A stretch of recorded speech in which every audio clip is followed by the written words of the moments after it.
ఎంత కష్టంగా ఉండేదంటే 2 ఇన్సిడెంట్స్ చెప్తాను నేను. అంతులేని కథలోనే జయప్రద గారుని రజనీకాంత్ తిడతాడు. ఏం తిరుగుతున్నావే రంగులు పూసుకుని తిరుగుతున్నావు సానిదానిలాగా అంటాడు. అప్పుడు అమ్మాయికి కోపం వస్తుంది. వచ్చి ఒక్కొక్క పాస్బుక్ తీసి పడేస్తుంది.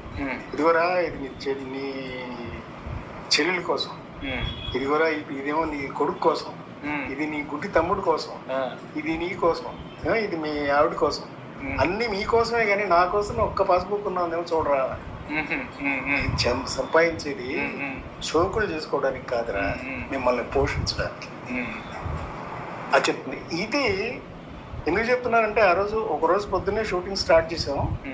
జయప్రద గారు చిన్నపిల్లప్పుడు అయితే అమ్మాయికి 18 ఏళ్ళు ఉంటాయి. ఇంత బరువైన పాత్ర చేయడం చాలా కష్టం. అది మా ముందే, నాకంటే అప్పటికి